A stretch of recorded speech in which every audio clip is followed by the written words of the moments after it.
Nós estamos continuando o estudo. Até aqui a gente veio vendo alguns aspectos fundamentais da construção do pensamento cristão, né? Sobretudo da imagem de Jesus. Na semana passada, a gente fez um movimento de entender sobre a composição dos textos. E aí vi um pouco sobre a data dos evangelhos que compõem o Novo Testamento, qual era o compromisso de cada comunidade que escreve, a comunidade que vai estar ligada a Mateus, a comunidade ligada a Marcos, a comunidade ligada a João, a comunidade ligada a Judas. E hoje, o objetivo nosso é pensar um pouquinho sobre Paulo. Porque, na verdade, todo o nosso pensamento cristão ele está associado ao pensamento de Paulo. Inclusive, os textos mais antigos que existem na composição do Novo Testamento são de autoria de Paulo, não são os evangelhos. A gente viu na semana passada que os evangelhos vão surgir no final do século I, lá em torno do ano 70 ao ano 90, sendo o evangelho de João um pouquinho mais velho. A primeira epístola de Paulo, que é a epístola aos Tessalonicenses, é datada do ano 50. Se a gente considerar que Jesus morreu em algum ano a partir do ano 30, né? Alguns historiadores vão dizer que Jesus morreu por volta dos 33, 35 anos, alguns vão estender isso um pouquinho mais, dizendo que ele morreu próximo aos 40, e alguns até depois dos 40. Mas enfim, se a gente considerar a versão tradicional de que Jesus morreu aos 33, Paulo vai escrever 17 anos depois, é o primeiro texto. São os primeiros textos cristãos de fato, são aqueles escritos por Paulo. E boa parte do que a gente hoje entende como estrutura do pensamento cristão é advento do pensamento paulino. Por isso que algumas pessoas vão dizer que o cristianismo ele é, na verdade, não a obra teológica de Jesus, mas a leitura que Paulo tem de Jesus. Então, aí a gente tem um espaço grande para pensar. Por quê? Se a gente está tentando aqui encontrar alguns mapas para a gente caminhar no estudo com o Evangelho, pensar, pelo menos ter ciência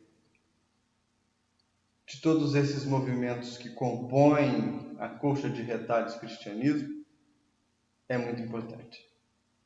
É muito importante. O Espiritismo tem uma relação muito íntima com Paulo. Ele é incrivelmente presente na obra do Emmanuel, do benfeitor Emmanuel, aquela série de livros Fonte Viva, Caminho, Verdade e Vida, Pão Nosso, Vinha de Luz. Emmanuel que comenta trechos dos evangelhos, comenta muitos excertos das epístolas paulinas. Nós temos o livro Paulo e Estevão, que também é ditado por Emmanuel, e que é uma obra maravilhosa, uma obra fantástica. Inclusive, há estudos que apontam revelações sobre a cultura, sobre o tempo, sobre os costumes da vida de Paulo, que são trazidas primeiro pela psicografia do Chico e depois são confirmadas por historiadores. Isso é bem interessante. Alguns detalhes que o Emmanuel narra através do Chico são detalhes muito, muito, muito precisos. E o Chico não tinha acesso. Ninguém tinha acesso à internet na época, porque não existia, na década de 50, né? E não tinha acesso a material para fazer as consultas que levassem ele a essas conclusões. Além da produção através do Chico, o Espírito Paulo também participa da codificação, ditando textos que Kardec vai incluir no Evangelho segundo o Espiritismo que Kardec vai incluir no Livro dos Espíritos, de forma que, não só para a Igreja Católica, ele vai ser um norteador dos primeiros dogmas, não só para a Igreja Protestante, Lutero vai lá tirar de uma afirmativa de Paulo, que a justificação se dá somente pela fé. Paulo não diz bem isso. Paulo diz que o homem se justifica pela fé. E aí Lutero enxerga na leitura do texto original um somente pela fé, que é o que vai mudar o paradigma da Igreja Protestante em relação à Igreja Católica. Então, para o Lutero, a fé é o que salva e não são as obras. É uma simplificação que nós estamos fazendo. Tem muito mais coisa. Mas Paulo é uma figura que está presente, então, no primeiro movimento da comunidade cristã. Ele é um indivíduo que está presente na consolidação da Igreja Católica, que vai ser motivador, ou vai ser base de estudos para a Reforma Protestante, e que também se apresenta, então, na codificação espírita e depois nas obras subsidiárias. Por isso que ele vai ter um espacinho no nosso estudo também. Então a gente ficaria um pouco descolado desse indivíduo. Alguns registros biográficos dele, bem curtinhos, que a gente tem, porque na verdade o que nos interessa primeiro é a obra de Paulo. Paulo é um fariseu, um doutor da lei. Jesus é muito crítico com os fariseus. Todos os evangelhos apresentam Jesus muito combativo com as posturas dos fariseus, que distorciam os ensinos do Antigo Testamento para obter algum tipo de vantagem própria, ou poder, ou posses, ou autoridade, sobretudo poder e autoridade.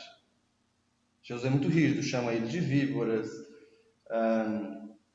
dá as respostas mais ásperas para essa classe do povo judeu, né, para os fariseus. Paulo era um fariseu, se chamava Saulo. Ele nasce na cidade de Tarso, que era uma cidade bastante cosmopolita para a época. Então, ele vai viver a vida de um judeu, porque era judeu. Judeu é uma... A etnia judaica se transfere da mãe judia para o filho judeu. Então, Paulo é judeu. Ele é cidadão romano, porque Tarso está sob os domínios romanos, os domínios políticos de Roma. Ele vai, portanto, então, estudar a cultura judaica, ele vai estudar a cultura latina e ele vai também falar o inglês da época, né, que era o grego. De modo que ele não era um indivíduo muito comum, mesmo antes de se converter. Ele era alguém que tinha um nível de entendimento e uma projeção social acima da média. Bem acima da média. Ele, então, ainda como Saulo, se indispõe com os cristãos, com o movimento cristão nascente. Eles ainda não se chamavam cristãos, eles eram simplesmente seguidores de Jesus, os homens do caminho, ou algo assim. Eles vão se chamar de diversas maneiras. E ele é convidado pelas autoridades do colégio de sacerdotes para interferir nesse alastrado do movimento cristão, né? nesse espalhamento cristão. O primeiro embate que ele tem é com um indivíduo que até então era bem obscuro, porque ele não fazia parte do colégio apostólico, ele não tinha nenhuma descendência assim grandiosa. Esse indivíduo é Estevão. E diante de um debate com Estevão, em que Estevão, que era um agricultor, fala para Paulo umas verdades que ele não gostaria de ouvir, ele acaba ordenando o início da perseguição oficial primeira perseguição oficial dos cristãos foi Paulo que fez. E isso é marcado com o apedrejamento de Estevão. Uma vez que Estevão, então, é apedrejado, os discípulos de Jesus se escondem, os apóstolos, né, aqueles que são conhecidos por serem apóstolos, e Saulo vai para Damasco, porque havia um cristão muito conhecido, que chamava-se Ananias, que era tido por ele como um dos líderes do movimento cristão. Então ele vai para Damasco para tentar prender o Ananias. Nessa viagem, então, de Jerusalém a Damasco, ele teria tido uma visão. E esse é o fato demarcador da vida de Saulo. Jesus já tinha falecido, Jesus já tinha morrido, o movimento é um movimento pós-crucificação, e o que o Evangelho narra, na verdade está em Atos dos Apóstolos, é que chegando nos pórticos de Damasco, próximo à cidade, não haviam pórticos como a gente tem hoje na cidade, assim, nas fronteiras da cidade, Saulo vê uma luz muito forte. Muito forte, muito forte. E essa luz faz com que ele caia por terra, não entendendo o que está acontecendo com ele. A pergunta famosa se dá, Jesus pergunta para ele: Saulo, por que você me persegue? Ele não entende o que está acontecendo. Quem é você? Bem, eu sou Jesus. Nesse momento, o antigo perseguidor sofre uma conversão e fica cego, porque ele vai dizer que a luz era tão forte que ele perde a capacidade de enxergar. Ainda Saulo, ele entra em Damasco, ele procura o Ananias. Jesus aparece para Ananias pedindo que Ananias recebesse Saulo, que é muito interessante, né? Porque Ananias estava fugindo de Saulo. Aí Jesus aparece para Ananias e fala com ele assim: olha, eu quero que você receba o Saulo, que você oriente Saulo, que você, né, imponha as mãos sobre ele. Ananias deve ter pensado: mas é aquele Saulo que está vindo para me matar? Nossa Senhora, difícil seguir Jesus, né? Saulo encontra, Ananias impõe as mãos sobre ele. O texto é muito interessante porque diz que saem como que escamas dos olhos de Saulo. É um símbolo, claro, né, para o descerrar da realidade espiritual que ele passa a ter através da Bíblia. Ele volta então para Jerusalém, procura os apóstolos. Há um movimento assim de suspeita, né? Quem era aquele homem? Por que ele queria fazer aquilo desse jeito agora? Ele tinha sido perseguidor? Será que ele estava convertido? Será que aquilo não era uma artimanha para estar junto dos apóstolos e depois levar os apóstolos presos? Enfim, o fato é que, após ver Jesus, o doutor da lei se retira, é batizado, não necessariamente um batismo de água, ele troca de nome, por isso batismo, assume um outro nome, passa a se chamar Paulo, entra em retiro durante alguns anos, no deserto, onde vai meditar sobre as primeiras anotações, as primeiras notícias que se tinha a respeito de Jesus. E quando ele volta do deserto, ele volta com uma tarefa, uma missão bem delineada na cabeça dele. Ele precisava mostrar para as pessoas que Jesus era o Cristo, né? O ungido, o Messias. E é interessante porque Paulo não conheceu Jesus encarnado. Então, toda a pregação de Paulo a respeito do Cristo é baseada numa leitura teológica que ele constrói de Jesus. Então, qual que é a lógica do pensamento paulino? Qual é o Jesus do qual Paulo fala? Ele fala do Cristo Jesus que foi preso, crucificado e ressurgiu. Esse é o Cristo Jesus. de Paulo. E onde que está a capacidade salvacional de Jesus, né? No próprio ato dele ter voltado, dele ter ressuscitado, dele ter vencido os portões da morte e vindo dizer, olha, há algo além da morte do corpo. E eu estou aqui para provar isso para vocês. Então, toda a teologia paulina é em torno do Cristo ressurgido, é em torno da ressurreição. É claro que a gente já falou lá atrás que a ressurreição pode ser comparada, entendida de outras maneiras, né? Não precisa necessariamente ser o corpo físico. E para o Espiritismo não é o corpo físico que volta do túmulo. A ressurreição pode ser um fenômeno de aparição que a mediunidade é capaz de explicar. Mas toda a teologia de Paulo está baseada nessa ideia de um Cristo que foi morto e que voltou. É a partir desse primeiro tracinho biográfico que a gente consegue olhar para o Paulo. Porque ele é um indivíduo do tempo dele. Ele é um judeu, ele é uma pessoa muito inteligente, ele tem uma experiência particular com Jesus, né? Ou seja, ele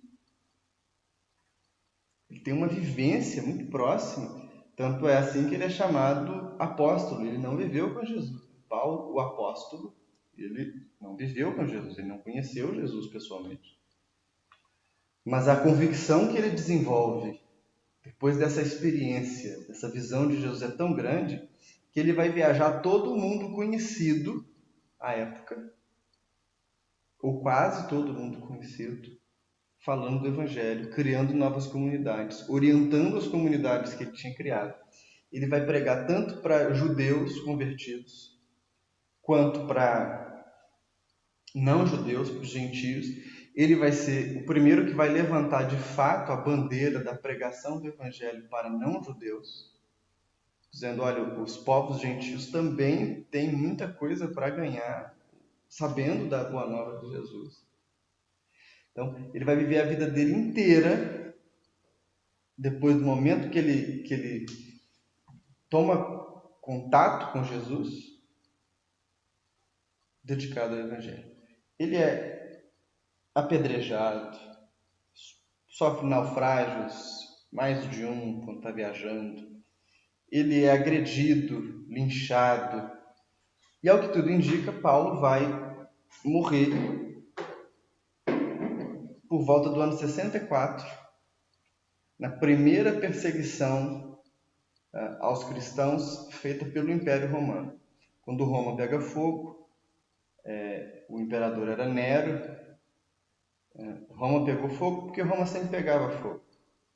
Era uma série de pequenas casinhas, todas unidas, e sobretudo nos bairros mais pobres, essas casinhas eram de madeira, não eram de pedra. Então, era muito fácil que um fogão ou algo assim pegasse fogo, né? Onde ele sabe mais ou menos qual é a idade dele, assim? A gente não tem isso com precisão. Ele já era adulto, a gente sabe disso. Jesus faleceu no ano, se a gente considerar que ele faleceu no ano 33, né? Paulo deve ter se convertido por volta do ano 40, 40 e poucos. Ele não conheceu, mas estava... Ele foi contemporâneo, mas não conheceu. Porque o movimento cristão ele cresce muito depois que Jesus volta, né? Lembra que a gente falou que a ressurreição é tida como fundação do cristianismo? Você imagina bem, quando Jesus é preso, torturado e morto, para boa parte das pessoas, ali só acabava a história de mais um agitador, mais um idealista, alguém que... Né? Agora, quando vem a notícia de que no terceiro dia o túmulo está vazio e ele é visto entre os discípulos, aí esse homem tem uma coisa diferente, bem diferente. Na perseguição de Nero, então, é tido como sendo o momento que Paulo é morto. Ele é decapitado, condenado e decapitado. É o mesmo período em que Pedro também teria sido martirizado, crucificado de cabeça para baixo. Em Roma, né? Os dois sofrem esse martírio em Roma. Eu também tenho um tempo muito curto de pregação, mas se nós hoje somos cristãos, a gente tem que ter visto a Paulo. Talvez se não houvesse esse impulso dele de pregar em diversos lugares, nós não teríamos cristianismo para nós hoje aqui.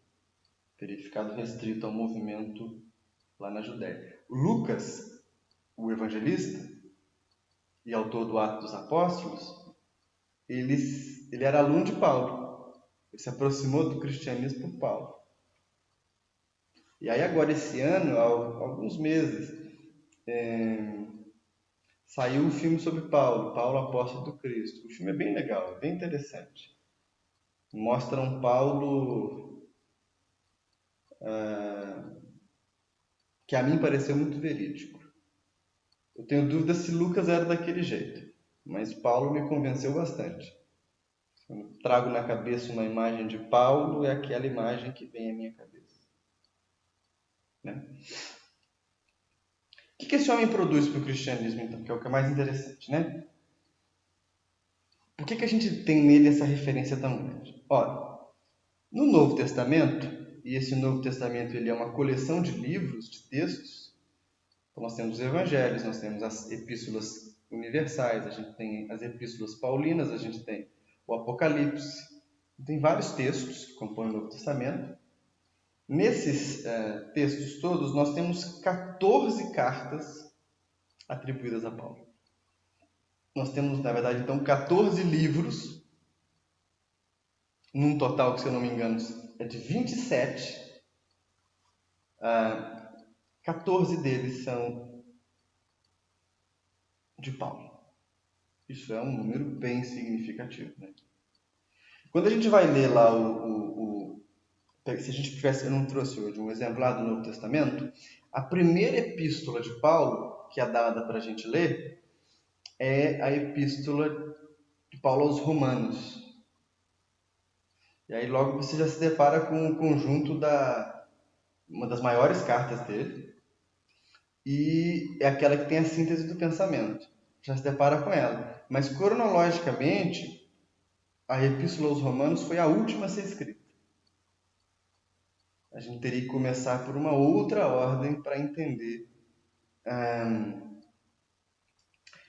o pensamento de Paulo, que vai se construindo aos poucos, né? Que vai se delimitando. Dessas 14 cartas, há hoje um consenso de que apenas 7 são confirmadamente da autoria de Paulo. As outras 7 são, na verdade, atribuídas a ele, naquele mesmo sistema que a gente viu a atribuição dos evangelhos. Então, a gente tem as epístolas que são de Paulo mesmo, que são entendidas como dele, que são aquelas que vão, então, do ano 50 ao ano 64. A primeira a ser escrita é a carta aos Tessalonicenses. Em seguida, a primeira carta aos Coríntios. A segunda carta aos Coríntios. Gálatas, Filipenses, Fílemon, Romanos. E aí Paulo padece. Aquelas que há dúvida se elas são de Paulo ou não, né? Que elas ficam assim, tem traços da personalidade dele, do tipo de escrita, mas tem alguns que destoam muito. São as cartas aos Efésios, Colossenses, 2 Tessalonicenses. E aquelas que hoje já há um entendimento de que não são de Paulo, que foram escritas depois da morte do apóstolo e atribuídas a ele. São aquelas 1ª e 2ª Epístola a Timóteo e a carta a Tito. São ele orientando alunos, né, especificamente. Então, a ordem ideal da gente ler seria nessa ordem que nós estamos falando. Tessalonicenses, Coríntios, Gálatas, Filipenses, Fílemon, Romanos. As outras depois a gente lê na ordem que a gente achar que é interessante, né? E aí o que a gente precisa ter claro? Paulo não estava escrevendo uma escritura. Hoje a gente lê as cartas de Paulo dentro do Novo Testamento. Mas ele não escreve pensando que os textos dele vão estar colocados no Novo Testamento. Ele está escrevendo para destinatários objetivos, ou para pessoas, ou para comunidades. Então, essas cartas, se a gente fosse fazer uma adaptação bem rasteira para a nossa contemporaneidade, seriam e-mails de Paulo. Uma comunidade passando por uma provação, passando por uma adversidade. Geralmente uma comunidade que foi instruída por ele, que foi criada por ele, que foi orientada por ele. E ele, então, na dificuldade de estar presente, remete para aquele grupo instruções objetivas para aquele problema que ele sabe que está acontecendo. Isso já é para nós um ponto de atenção.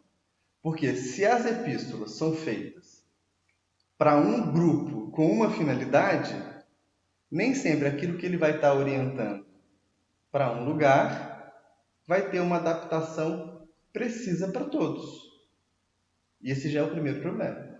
Quando a gente pega, então, que tudo que Paulo escreve para todos os lugares é igual. Não. Os romanos tinham uma necessidade. Na verdade, ele escreve para os romanos tentando fazer uma síntese do pensamento cristão que ele conseguiu construir. Ele escreve para os coríntios para falar do problema, numa das cartas, dos dons espirituais, da mediunidade. Aquele trecho que a gente acha belíssimo, em que Paulo fala, ainda que eu falasse a língua dos homens e dos anjos, se eu não tivesse amor, o poema do amor, ele está num contexto em que Paulo está falando de mediunidade.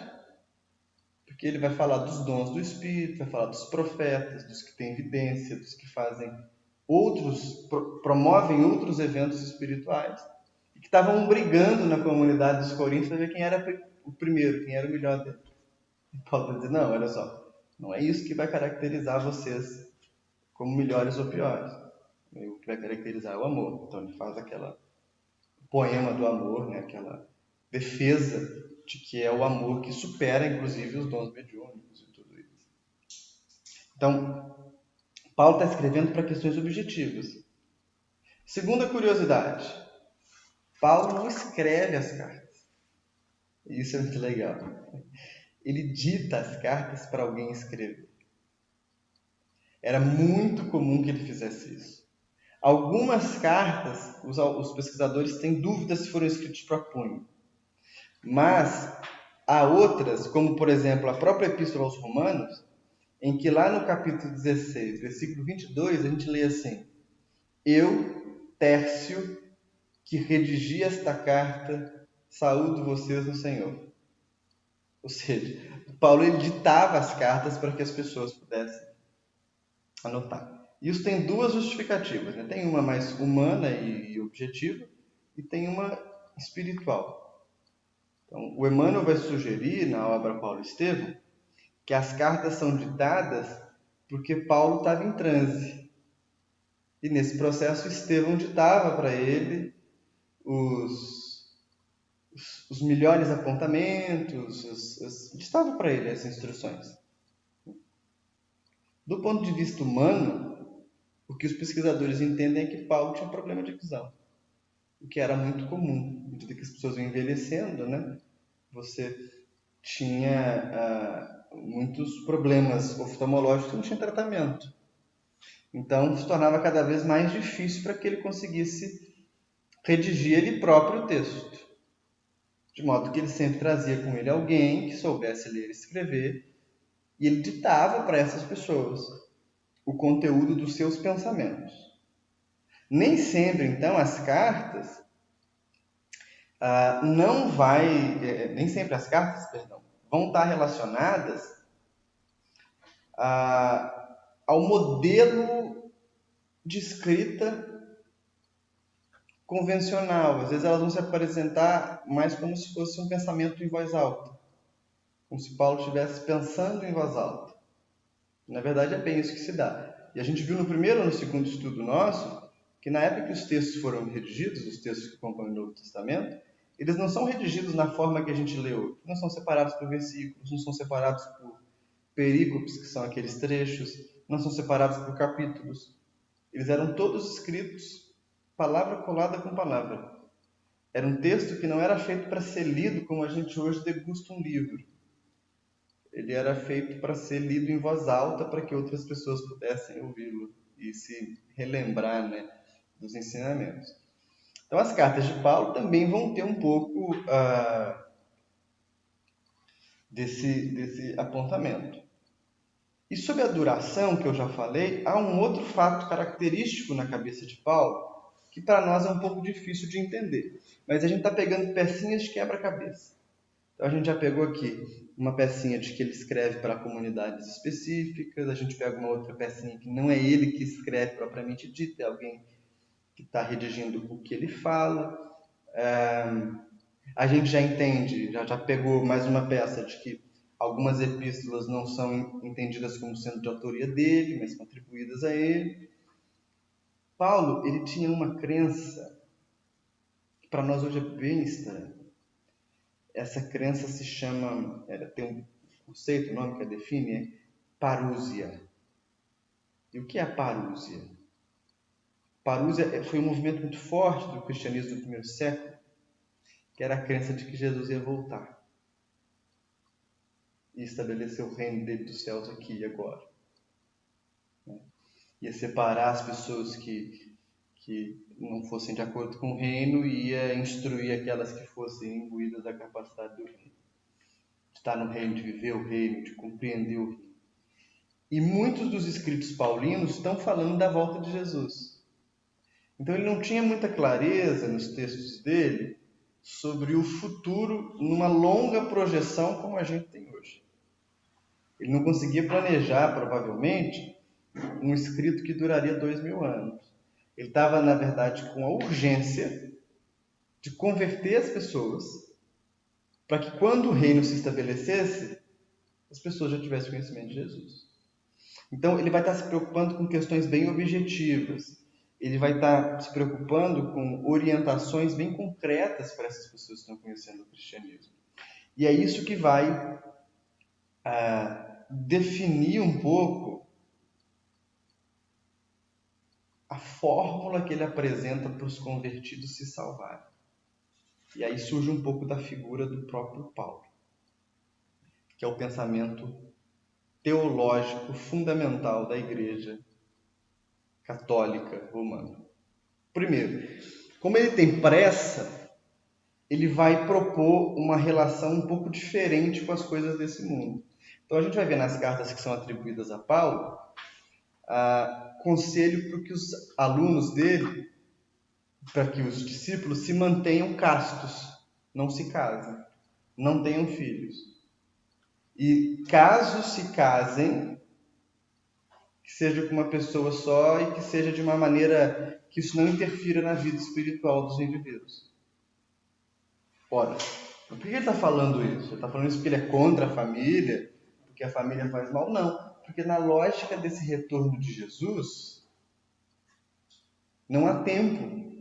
Por que você ia ter mais filhos se Jesus está voltando logo em seguida, né? Se há algo maior acontecendo que vai pegar a gente assim no momento que a gente não sabe qual é. Então, ele vai ser muito rígido em falar sobre abstinência sexual. Ele vai dizer para os alunos, olha, vocês sejam como eu, se mantenham castos, se mantenham puros. Então ele vai condenar insistentemente a promiscuidade, ele vai condenar a homossexualidade. No entanto, não dá para a gente olhar para essas cartas com a cabeça de hoje, a gente tem que olhar com a perspectiva que ele tinha na época. Inclusive, não dá nem para a gente olhar para essas cartas pensando nos dados que hoje a gente tem sobre a vida de Jesus. Ele não vai narrar nas epístolas um milagre de Jesus. Ele não vai narrar nas epístolas um traço sequer da vida de Jesus, porque ele não está preocupado com isso. Como ele está preocupado em converter as pessoas, nessas cartas ele quer falar desse Cristo Jesus crucificado e ressuscitado. E como que a crença nessa ideia pode ser fundamentadora, né? Pode ser basilar para uma salvação. Ele tem muita pressa. Ele começa a falar dessas coisas lá nas primeiras epístolas.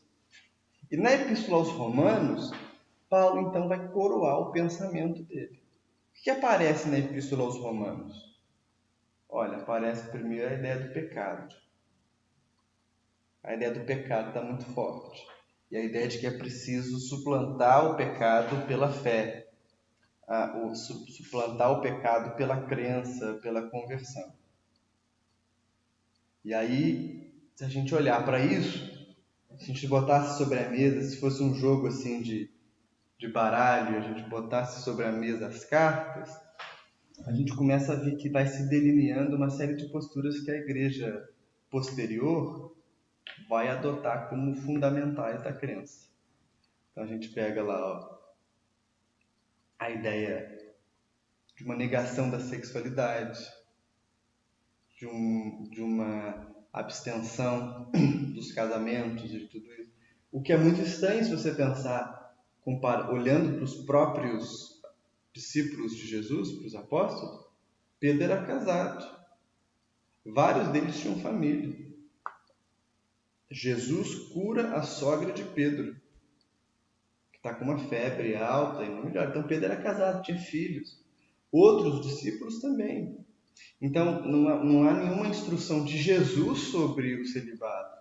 Não há nenhuma instrução de Jesus sobre a família ter um peso negativo na prática espiritual. E nem o próprio Paulo vai enxergar isso como sendo um obstáculo de fato. Mas no contexto daquela comunidade e da pressa para a salvação, da urgência da conversão, você se abstém.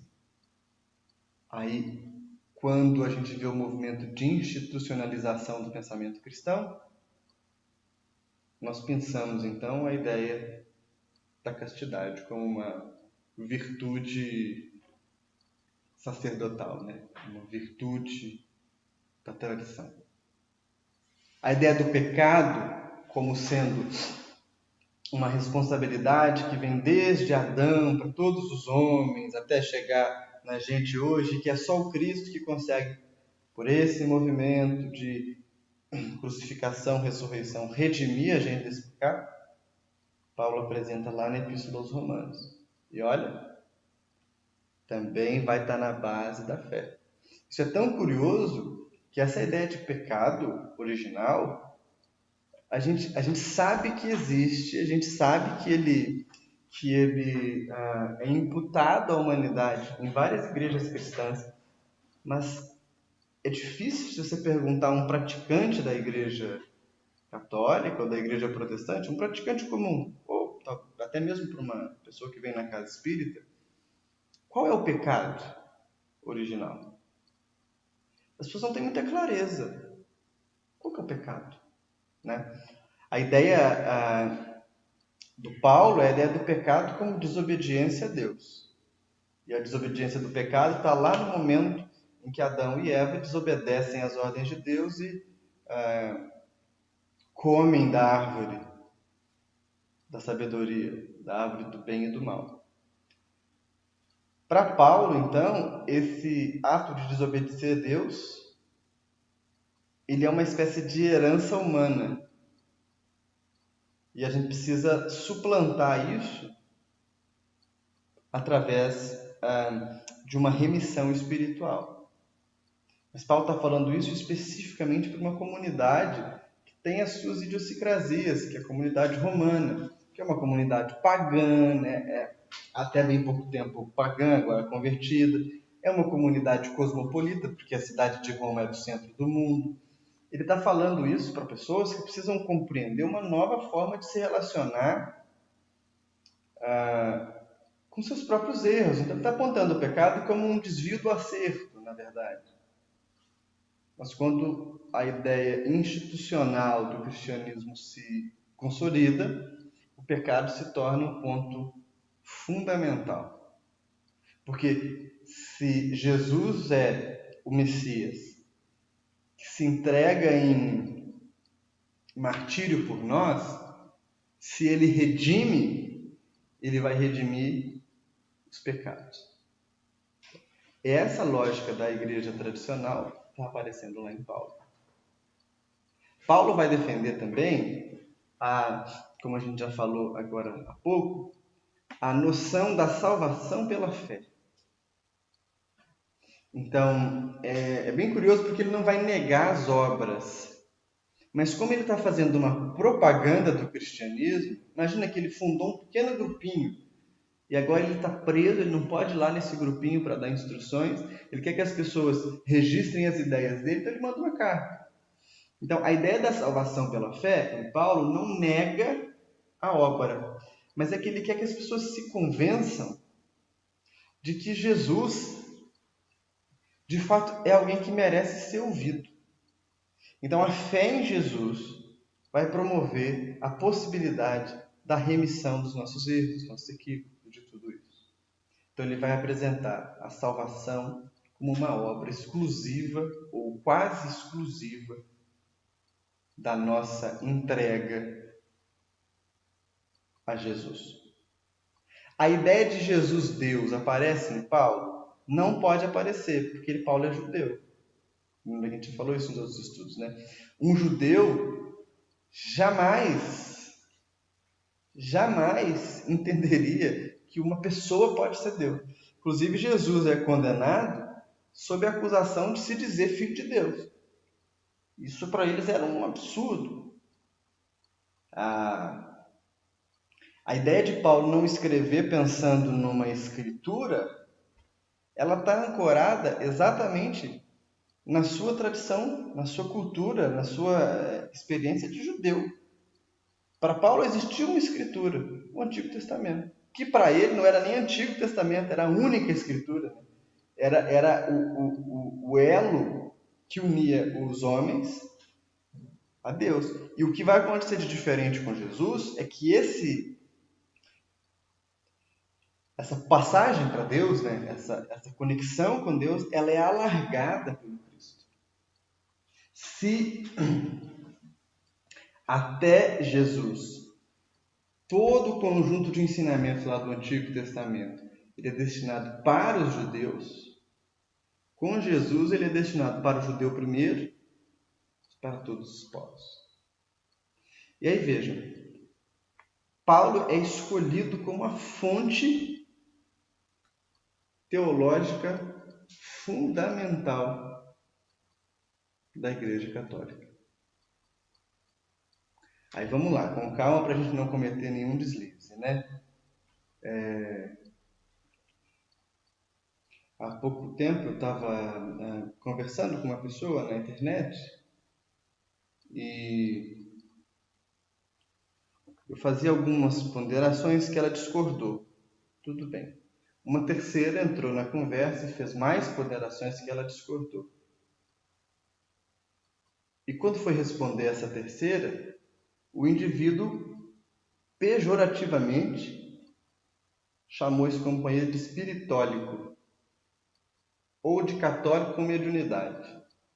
E aquilo foi muito afrontoso, porque ele está chamando uma pessoa de católico como se isso fosse algo pejorativo.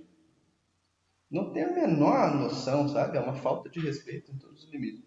Inclusive, eu apontei, aí nós discutimos um pouco agora sobre a forma que ele estava se posicionando. Então, na verdade, quando eu digo assim, Paulo foi a base da Igreja Católica, é interessante dizer que não é essa Igreja Católica que a gente vê hoje.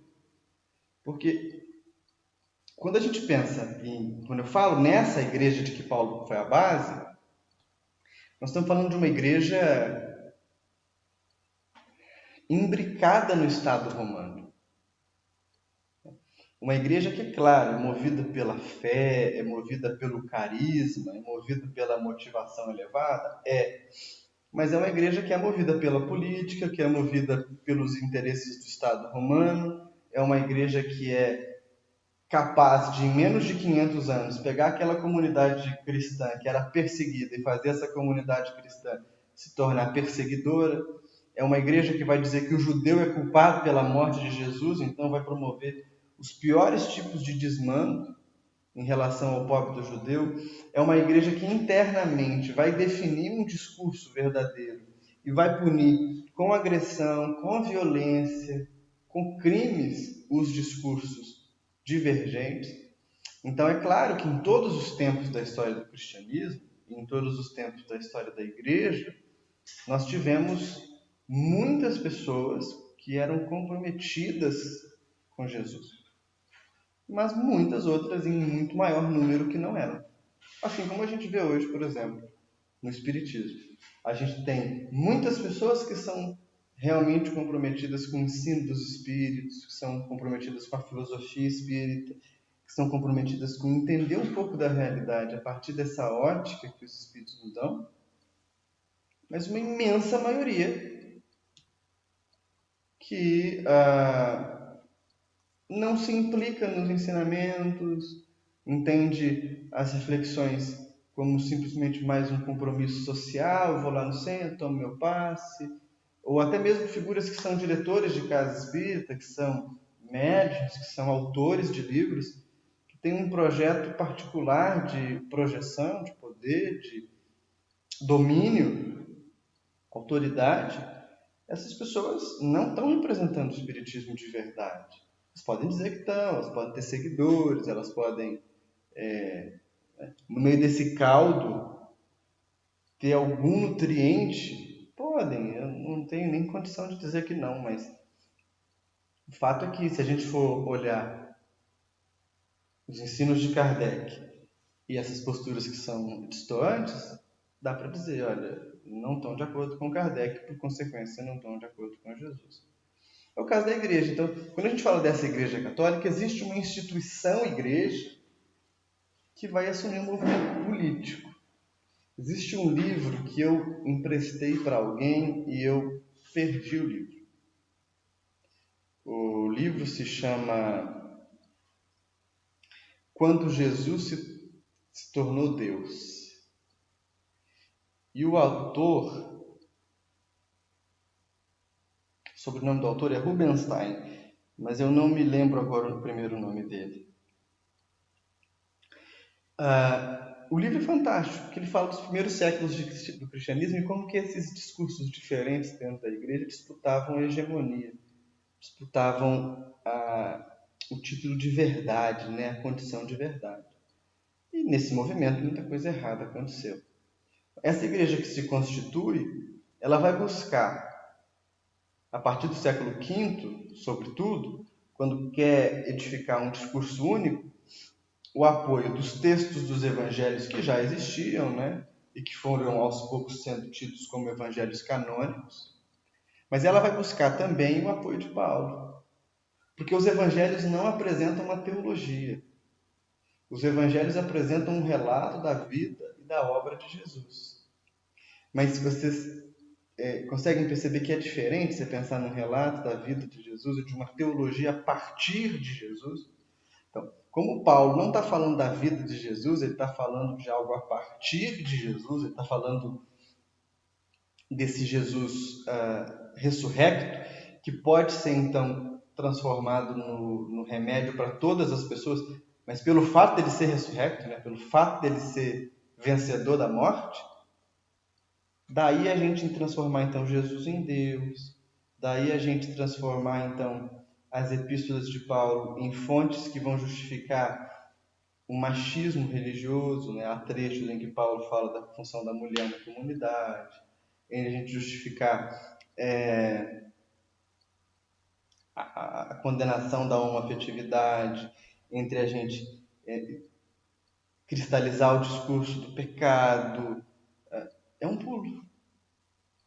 É muito simples. E por que é simples? Porque existe uma ideia, eu nem sei se alguém já usou esse conceito antes, mas eu gosto muito de usar, que é a ideia do monopólio da pureza. E qual que é o grande perigo do monopólio da pureza?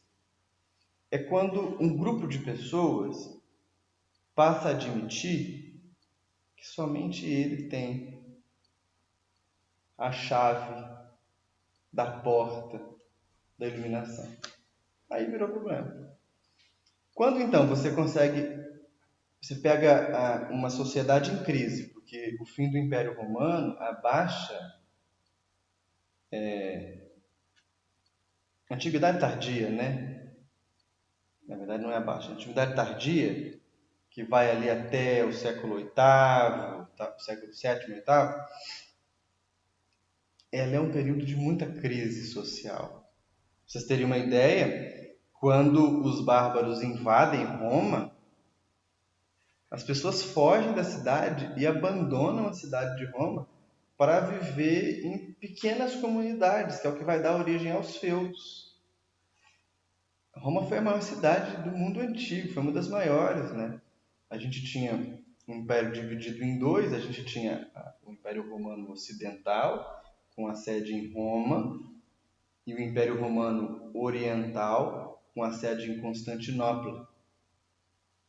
O Império Romano Ocidental rui e as pessoas fogem da cidade. A cidade, que era uma cidade muito povoada, ela diminui drasticamente. Há problemas de abastecimento de comida, abastecimento de água, furtos, saques. Os bárbaros que invadem o Império dominam o que já foi a potência maior do mundo. É um período de muita crise. E quando a gente tem uma crise, ela não é uma crise em um aspecto só da nossa vida. A miséria sempre surge acompanhada. Então, a miséria moral gera a miséria física, e a miséria física gera a miséria moral. Num período de tanta conturbação quanto essa, imagina como que talvez os cristãos não pensassem que o ensino do Evangelho pudesse estar por um fio. E aí, como há um aumento do desregramento social, do desvio social, o que é a resposta da igreja? Um aumento do enrijecimento dos seus princípios fundamentais. E aí a gente vai ver, então, tudo isso que a gente conversou se tornar campo, ponto, aspecto de debate, de pensamento, por exemplo, a Santo Agostinho, que é um convertido desse período, que vai ter em Paulo uma das suas fundamentações. A gente vai ver surgir as regras muito rígidas para os cristãos. A gente vai ver o apontamento de quem é, de quem não é cristão, a perseguição dos não cristãos, a obrigatoriedade que o Estado se torne, então, um Estado cristão. E se antigamente se pagava tributos estatais para os templos pagãos, a igreja vai começar a cobrar tributos estatais para as igrejas cristãs. E Paulo, por não ser compreendido,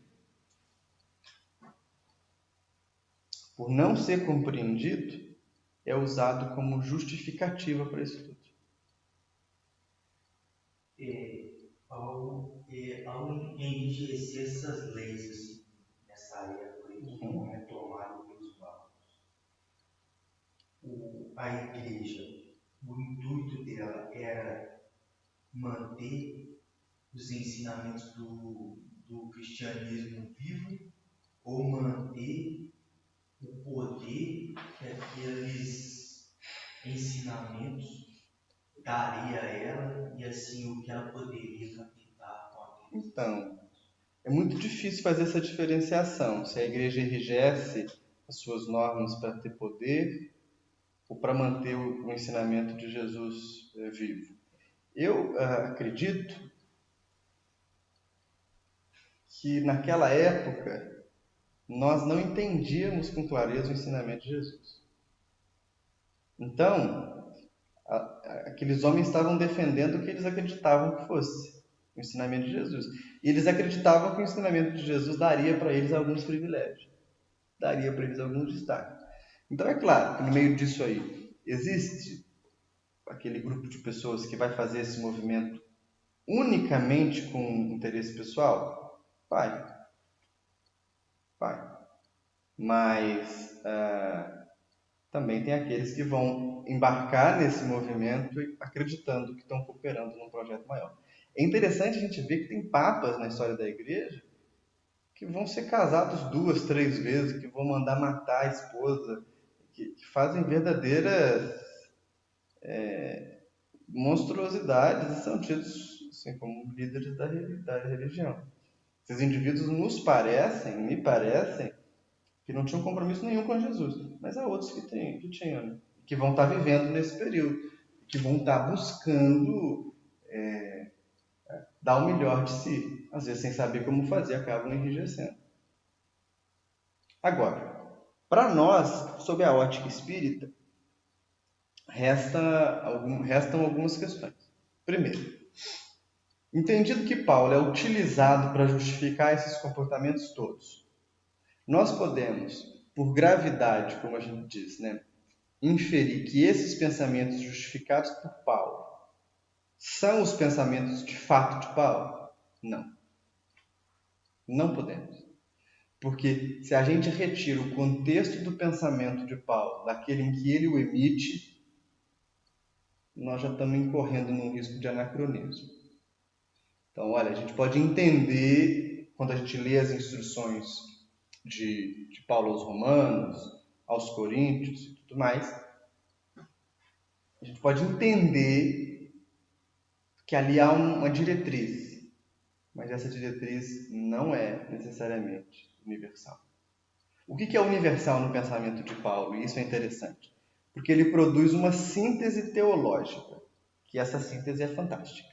Primeiro, Jesus como mediador entre nós e Deus, como um grande mediador, como aquele que vem dar o testemunho. Isso é rígido em Paulo. Segunda questão, Paulo vai falar de um Cristo que supera a morte. Então, como ele aposta boa parte do seu fôlego discursivo no aspecto da superação da morte de Jesus, ele está tocando num problema que é fundamental para todos nós, que é a nossa morte. Então, Paulo vai primeiro falar dessa mediação, vai falar de Jesus como alguém que supera a morte. Paulo vai afirmar a existência da mediunidade. Isso ele faz lá na Epístola aos Coríntios, mas ele não faz só na Epístola aos Coríntios. E por fim, ele vai apresentar um norte moral do nosso crescimento espiritual, que é o que fica conhecido na igreja tradicional como as virtudes teologais, que é o que ele vai apresentar para nós. A fé, a esperança e a caridade. Ele vai dizer, olha, esse é o tripé onde se baseia o processo de salvação. Essas coisas, gente, vocês podem perceber que não estão circunstanciadas. Assim, falar de Jesus como mediador, falar de Jesus como superador da morte, apresentar a realidade espiritual e falar das virtudes teologais, não tem relação com o lugar para onde ele está falando. Não tem relação com o tempo para que ele está falando. Não tem relação com um problema objetivo. Tem relação com a própria essência do ensinamento de Jesus. Então, isso é o núcleo duro do pensamento paulino. O restante a gente tem que contemplar com calma e com atenção. Não é à toa que, ao longo da história, a gente tem dezenas, centenas de livros discutindo Paulo. Paulo era machista, Paulo era homofóbico, Paulo foi o criador da igreja, Paulo não sei o quê. Várias teorias. Assim, a gente pode ler todas elas. Mas para nós interessa pensar que existe um Paulo que é utilizado para justificar um discurso hegemônico, e existe um Paulo que viu e que teve uma experiência profunda com Jesus. Então a gente vai ter ocasião aqui no nosso estudo, eu espero, de estudar alguma epístola paulina. Talvez a própria epístola aos Coríntios, que dá para nós margem para ver a mediunidade. E aí a gente vai tentar perceber que esse Paulo, que é usado para falar de questões muito políticas e humanas, é o mesmo Paulo que traz no bojo dos seus ensinamentos ideias gnósticas, como a gente comentou semana passada. É o mesmo Paulo que vai falar sentidamente do papel da afetividade, da compaixão, da elevação dos indivíduos. É o mesmo Paulo que vai dizer: fiz-me tudo para todos, né? Fiz-me fraco para os fracos, fiz-me tudo para todos, para no fim salvar alguns, né? Um Paulo que tinha uma compaixão desmedida, era firme, era duro, mas era completamente entregue a esse esforço de orientar os corações. Então, é preciso que a gente desengesse um pouco a figura de Paulo. E para o estudo do Evangelho, ele vai ser tido para nós como um grande sábio, talvez o maior dos sábios ali, né?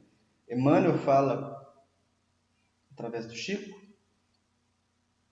que existe mais do pensamento do Cristo intocado nas epístolas de Paulo do que nos próprios evangelhos. Só que a gente precisa olhar com cuidado.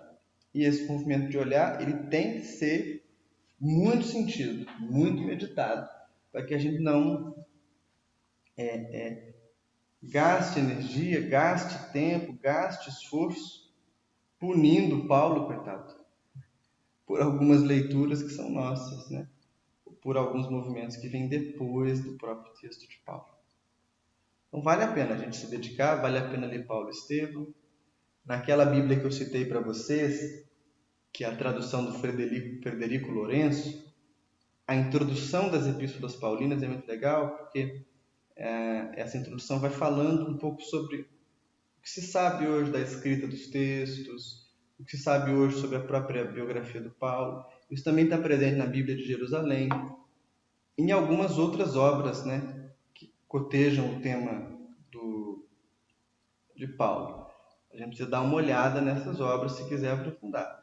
Eu acho que vale a pena. Talvez não seja como objetivo principal da prática de vocês estudar Paulo, mas é muito enriquecedor a gente fazer esse movimento. Porque, vejam, qual que é o meu objetivo com o estudo até aqui? Né? Eu tenho até que refletir qual vai ser o próximo módulo, eu não trouxe meu livro. Qual que é o meu objetivo com o estudo até aqui?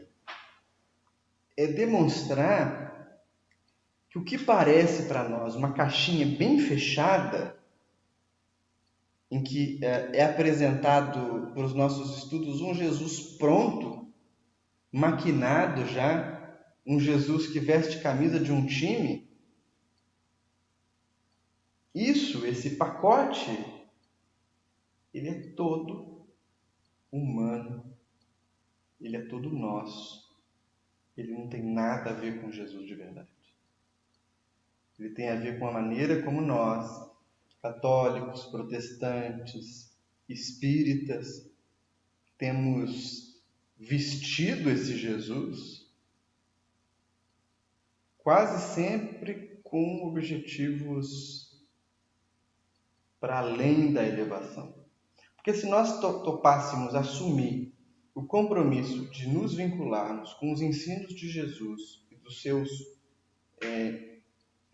companheiros da primeira hora, naquilo que é essencial, a gente já estava iluminado. Mas a gente começa a discutir 1000 coisas paralelas e mais. Tende a acreditar que quem está fora do meu campo de reflexão está naturalmente errado. Não, nós temos que tomar cuidado para a gente não criar um campo distorcido de entendimento do Evangelho. A gente tem que tomar cuidado para não criar um campo unilateral de entendimento do Evangelho. E tem que tomar cuidado para não abrir mão da ferramenta básica que Kardec dá para nós, para todo método espírita, que é a lógica e o raciocínio. Então, até aqui, eu estou tentando mostrar para nós que, olha, essas peças que estão parecendo muito fechadas, não estão fechadas assim. Essas peças que estão parecendo para nós propícias a uma só interpretação, não são uma peça de uma só interpretação. Isso tudo que aparece para nós como algo dado, não é dado. Talvez Jesus não fosse cristão se ele voltasse hoje no mundo. E nós, cristãos, iríamos entendê-lo como um anarquista, um desvirtuador da ordem. Por quê? Porque nós demos para ele uma prisão que não é capaz de prendê-lo. Aí está o X da questão. E muitos usamos Paulo como referencial para fazer isso. Acho que por hoje é só. Tudo bem? O pessoal da internet parece que está pedindo para fazer perguntas. E aí, eu conversei com a equipe, com algumas outras pessoas aqui da casa, e ficou definido o seguinte: tem um e-mail que é falecomacep@outlook.com. Vou colocar na descrição do vídeo. Então, à medida que vocês forem estudando, forem tendo perguntas, o pessoal da internet sobretudo. O pessoal daqui não precisa mandar por e-mail, né? A gente anota as perguntas mais assim, elaboradas e antes da gente passar para o estudo do texto evangélico propriamente dito, aí a gente faz um encontro só para responder as perguntas, para a gente ficar todo mundo no mesmo ponto, né? Na mesma linha de partida. Daí, se tiver alguma questão, se quiser mandar alguma coisa, fale com a cep@outlook.com. Tá certo? Então é isso.